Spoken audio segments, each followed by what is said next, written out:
Hello, and welcome to another episode of the Breachside Broadcast, home of the finest voxcasting either side of the breach.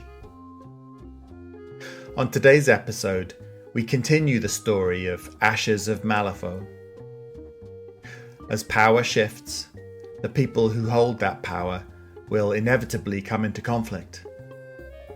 Traps are being laid, ambushes planned, and old allies are turning against one another.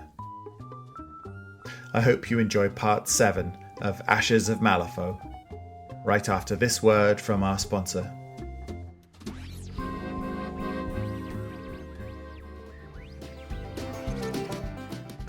This episode of the Breachside Broadcast is brought to you by Underside Smuggling. We move illegal or stolen goods into and out of Malifaux with speed and discretion. Whether you're disposing of a cache of soul stones or importing illegal firearms from Earthside, you can count on our crew of smugglers and fencers to move the goods and avoid the authorities. Visit our office today to check out our latest promotions. And if you don't know where to find us, we're doing our job right.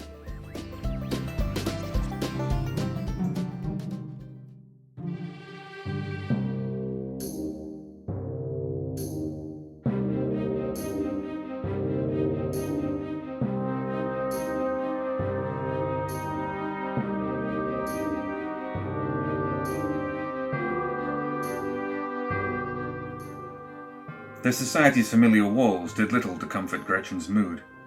She almost ran down the hall, barely waiting for Ludwig to waddle after her. "Tyrion McCabe is situated in the necropolis?" Gretchen asked. "They are, my lady," he confirmed breathlessly. "Good. Have someone posted and watching for Ravencroft.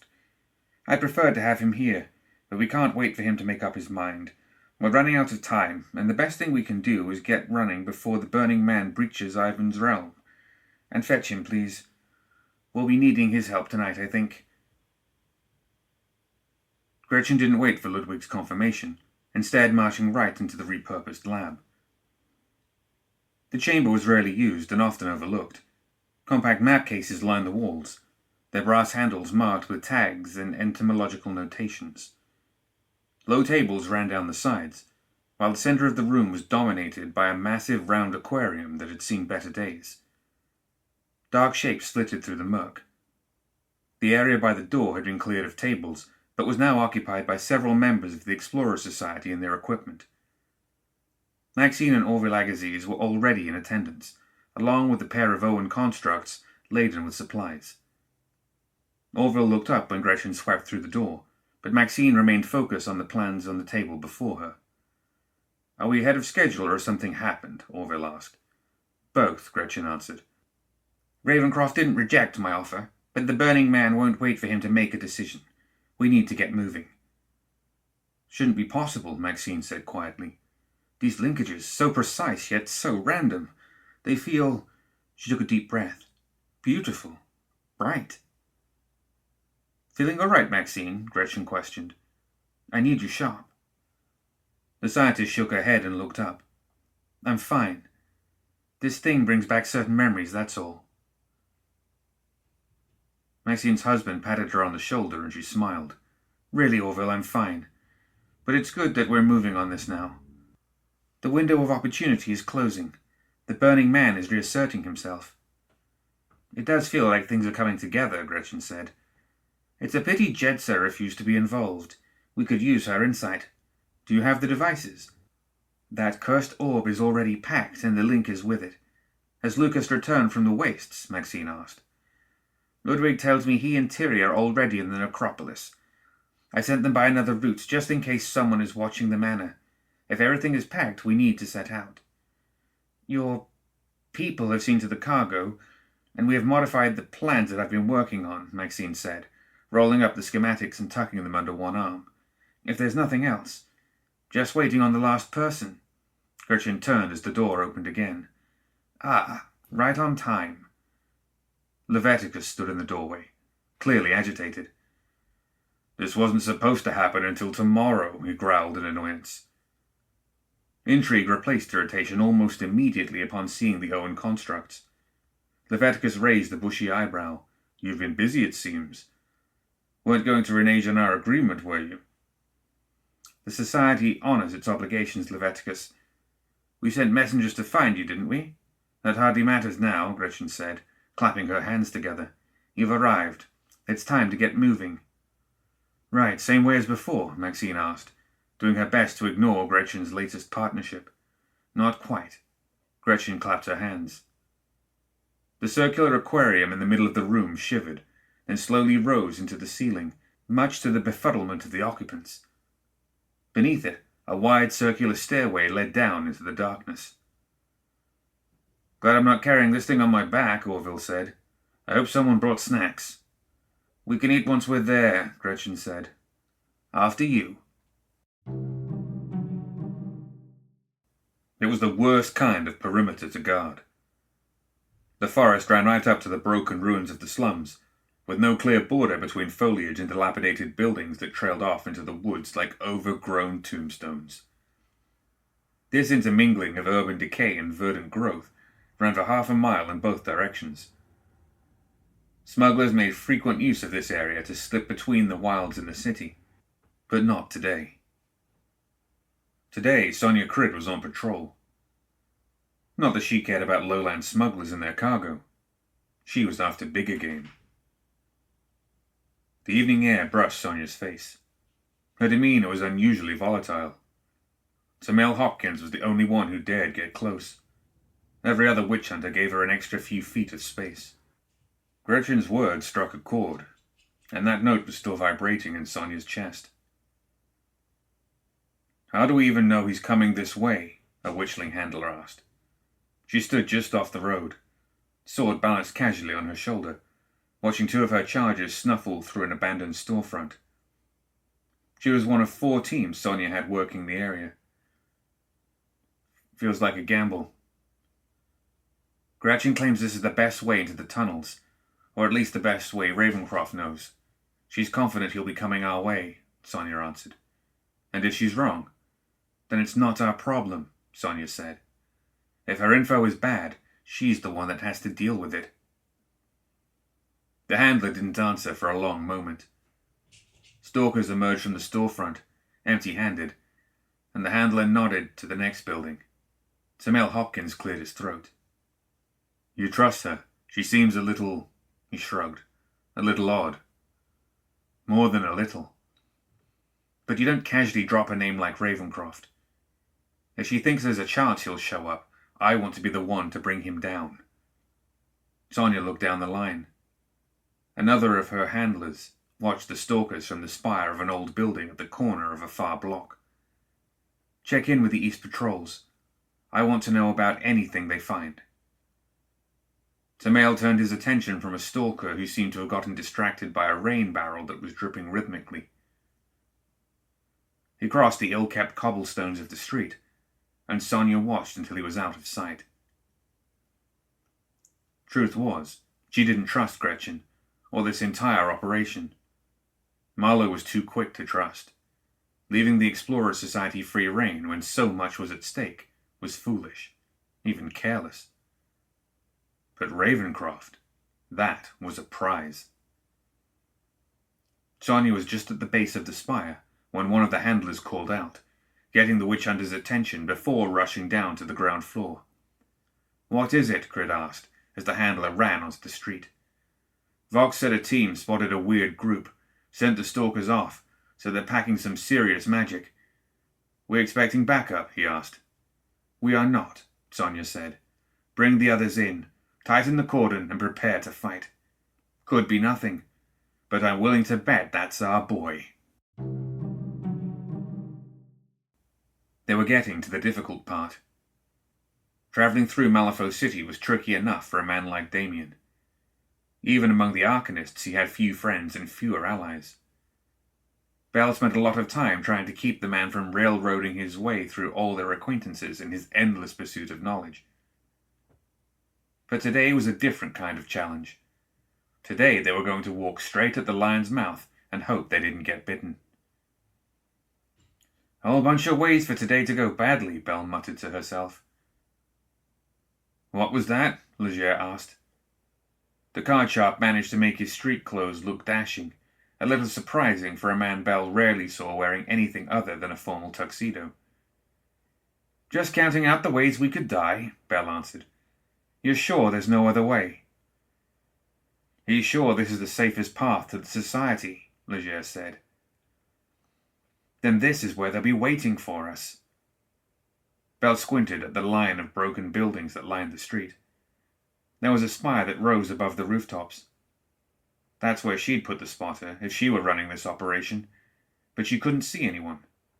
Maybe they got lucky. Marco, you and I are going to scout ahead. Leger, stay with Damian until the coast is clear. We'll be waiting. Leger leaned against the wall of a warehouse, casually shuffling a deck of cards in his gloved hands. Just make sure you stay out of sight. Belle looked at Damian, who exuded an air of utter calm. He met the former handler's glance and smiled as reassuringly as he could. If there's one thing I trust Leger to do well, it's stay hidden. Somewhat satisfied, Belle waved Marco on. Just stick close to me and try to stay quiet, she said. Marco snorted dismissively, which came out as a sort of gurgle, but stepped carefully as they worked their way through the side streets. The city felt abandoned, though Belle noticed the occasional flicking curtain or quickly extinguished light. The residents of Malifaux knew when trouble was afoot, and had the sense to make themselves scarce before the bullets started to fly. He's losing it. No sense in risking ourselves for some puzzle. Already got caught by the witch hunters once, Marco grumbled in a mechanical voice, liquid in his suit's pipes, bubbling as he trudged on. Not like they can take anything else from me. Is there something about quiet you don't understand? Belle hissed. You're always jumping at everything, acting like the whole world's out to get you. Marco straightened the cuff of his suit, inky fluid in his helmet bubbling when he spoke. As long as we're... His voice trailed off. Belle glanced over at him. The magical tattoos on the man's suit were wriggling. Before Belle could act, Marco sent out a wall of inky tendrils that raced up to meet the fiery spell coming from across the street. He grunted at the impact, but his tentacles held. Belle immediately drew her revolver and crouched behind the impromptu cover, waiting for the other boot to drop. She turned slowly, watching the storefronts on both sides of the street. Come on, where are you? A glowing figure appeared in the depths of one of the alleyways, casting bright orange light on the walls. One of Criid's handlers walked out, a few stalkers behind. She leaned on her runic blade, staring at the pair of mages. Both sides kept close eyes on each other as the witch hunters drew closer. After a few feet, the handler paused, a look of recognition crossing her face. Bellaventine? Sanvi, you're looking well, Belle replied. Where's your boss? Sanvi asked. Close, I imagine. He doesn't let you get far. I'm not the one on a leash, Belle said, then raised her revolver and fired. Sanvi rolled to the side, momentarily dropping her sword to quick-draw a pistol and fan a couple of shots into the street. Marco stood his ground, ensuring his tendrils kept Belle safe as she started returning careful, steady fire. Splinters flew up from wooden signs, while sparks scattered across the cobblestones, and the air filled with the high-pitched whine of ricochets. She had found the trap. Now all she had to do was spring it so hard it snapped. The crackle of gunfire echoed off the walls of the buildings down the road. Leger missed a shuffle, nearly dropping a card at the sudden, sharp sound. He glanced at Damian, who nodded to him. All right, the curtain's rising, people. Leger pocketed the deck. The rest of you go on ahead. We'll be along shortly. The two remaining students set off at a trot down the street. He wasn't sure how Damian felt about this, but sending raw recruits into the fight like this set Leger's teeth on edge. They were more of a danger to themselves than Criid's witch hunters. If they were lucky, they might learn something. Maybe that was the point. Okay, let's do it, he said, once the students were out of sight. Together they pulled off the main road and pushed into the overgrown alleyway that ran perpendicular. A couple blocks over they turned again, back toward the society slums. The going was rough. Small roots pushed up through the cobbles, clogging the path except for a narrow footpath, doubtlessly beaten by some animal. The surrounding buildings were in terrible disrepair. Debris lay across the main path, broken bricks from collapsed chimneys or the rough scree of fallen shingles. More natural obstacles grew the closer they got. Rotten stumps and stains crossed the shattered barrels and the burned remnants of wagons. A jolt of lightning shook the sky and rattled windows. There was another round of gunfire, this time steadier and more direct. There was a sudden rush of wind, the roar of flames, and a wave of heat that prickled Leger's skin, even 3 streets over. The answering gunfire grew sporadic, then faded out. Just at the edge of his hearing, Leger thought he could hear someone talking. Whatever distraction Bell was providing, it felt like Leger's time was running out. "Pick it up," he called to the students as he pulled to the side of the narrow path. "I'll cover you.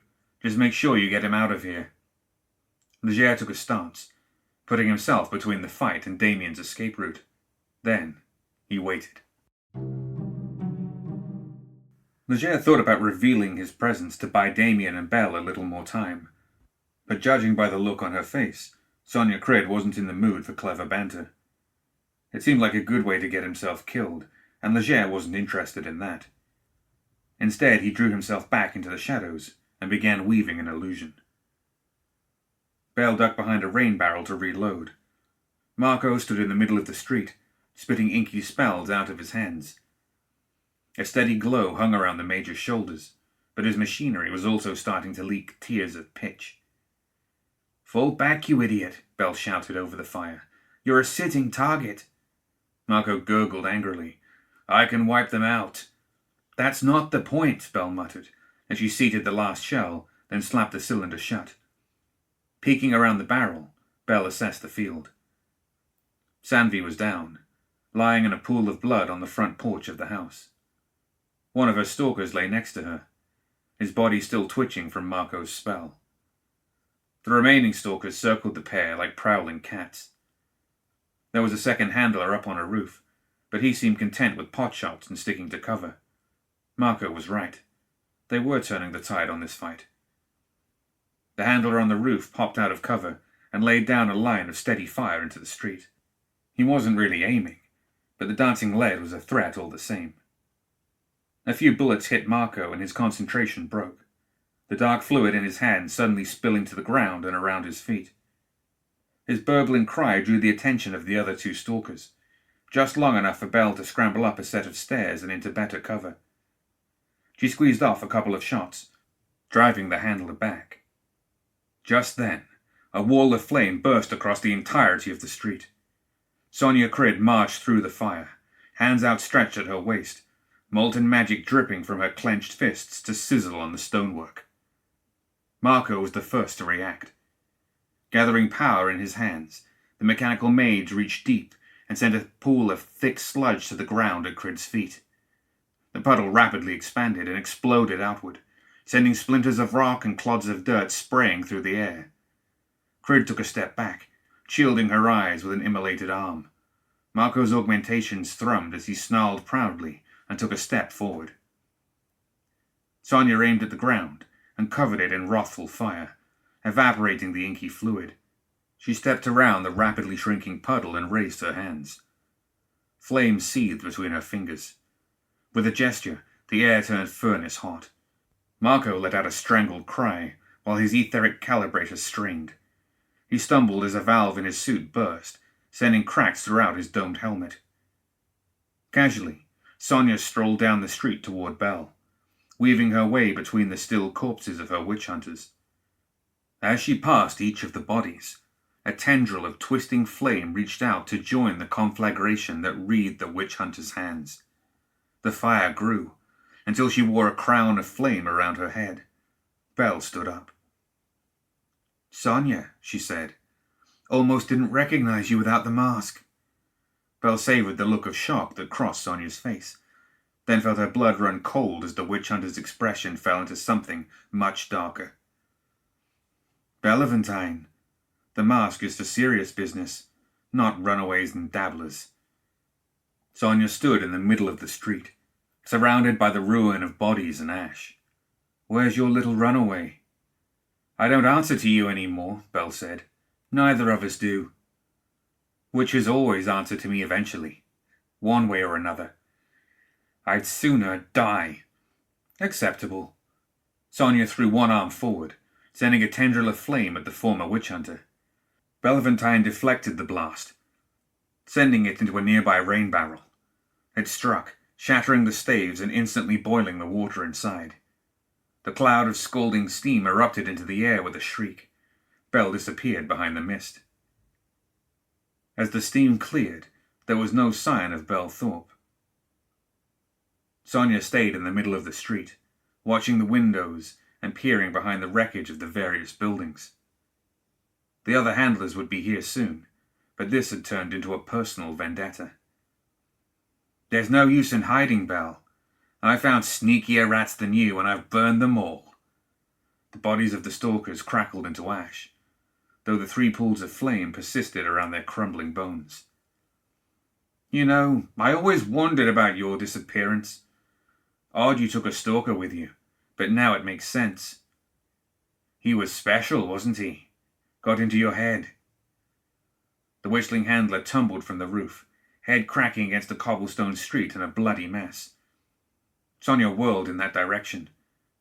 Belle stood nearby, wiping blood from her blade with the leather sleeve of her jacket. I respected you once, she said. Now I know you're just broken and trying to hide it, just like the rest of the guild. The only mark on my record is letting you escape, Sonia retorted, and that's something I'll be fixing momentarily. Belle ran down the slope of the roof, leaping from the eaves with her sword high overhead. Sonia joined her voice to the roar of flames around her. Bolts of fire hurled at Belle as she hurtled towards her former master. She deflected them with her blade, letting the sword's runes absorb and deflect the magical energy, while the heat washed off her jacket. She landed and rolled, slicing upward as she came to her feet. She nearly caught Sonia on the edge of her blade, but the witch hunter dodged to the side. They squared up. Learn some new tricks, Sonia remarked, delicately unhooking the mask from her belt. She settled it on her face, then drew her own runic blade. I'm curious who taught you, but I think I already know. Belle came at her with the full force of her hatred. Their blades were a blur, arcing back and forth, the runes flashing each time their edges made contact. A cloud of burning brands hung in the air around them, and with each strike and riposte and counterstrike, the air grew hotter and hotter. Cinders crawled along Belle's collar, and sweat streaked the careful death's head of her face paint. Sonia's blade drew blood from Belle's thigh, then laced her ribs with a lattice of thin cuts, each one sizzling as the white-hot steel cut through leather and fabric and flesh. Belle stumbled back. You had potential, Thorpe, Sonia said. A pity you threw it away. I know what I sacrificed, she answered. I would never go back. I didn't ask you back. Traitors have no place in my division. With a backhand stroke, Sonia battered Belle's blade away, then punched her in the gut with the pommel of her sword. Belle doubled over as her blade clattered to the cobblestones. She scrambled for her pistol, but yelped when a sharp kick to her wrist sent the gun scattering away. The former witch hunter crumpled to the ground as Sonia loomed over her. I'm almost proud of you. I know he probably is. Sonia's voice trailed off. She looked around. Ravencroft, I'm going to kill your pet. There was no answer. Where are you, Damian? Already gone. Belle spat blood, then laughed. Sonia's eyes narrowed. You've played your part quite nicely, Criid. You always were an easy fuse to light. Sonia started to respond, but stopped when something glittering caught her eye. She took a few steps away from Belle, adopting a classic witch hunter's stance. The traitorous handler had friends, it seemed.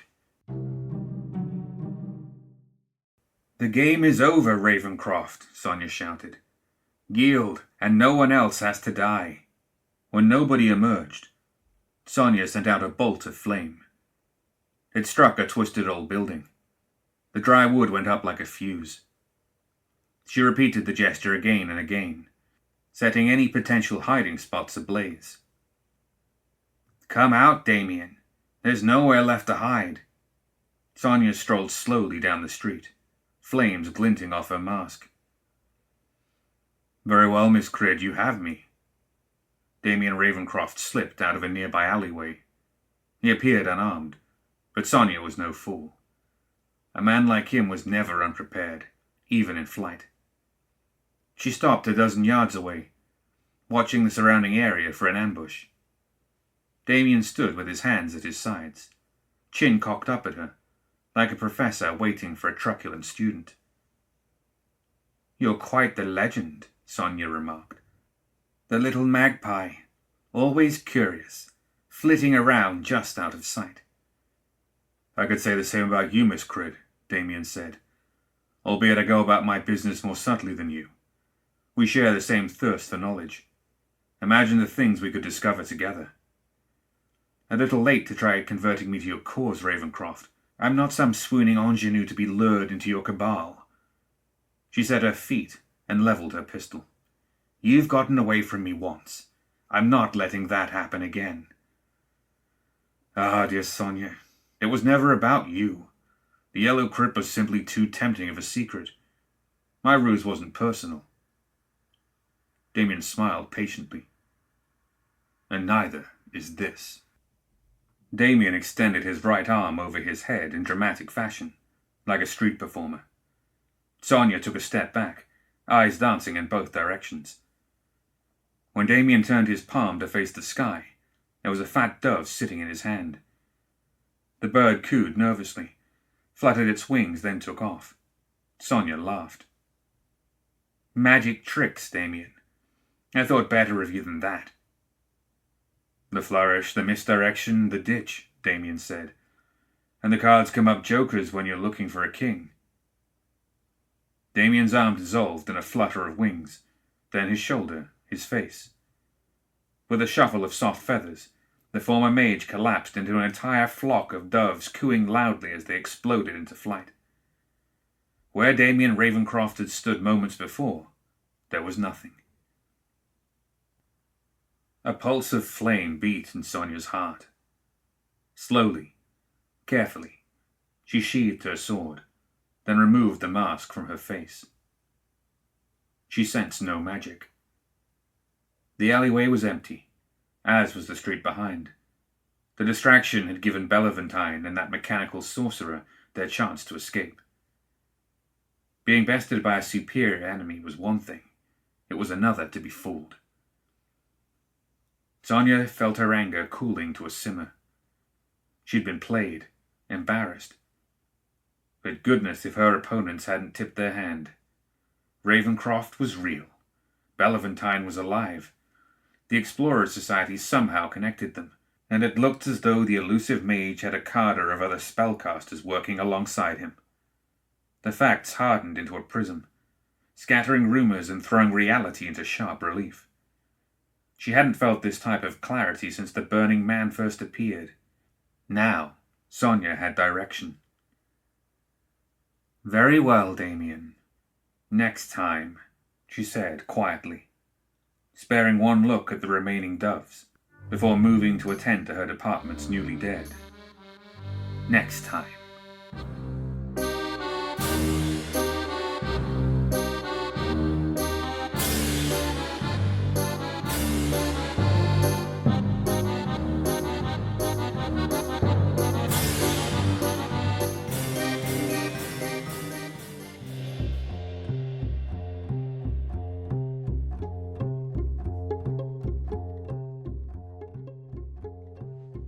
That's it for another episode of the Breachside Broadcast.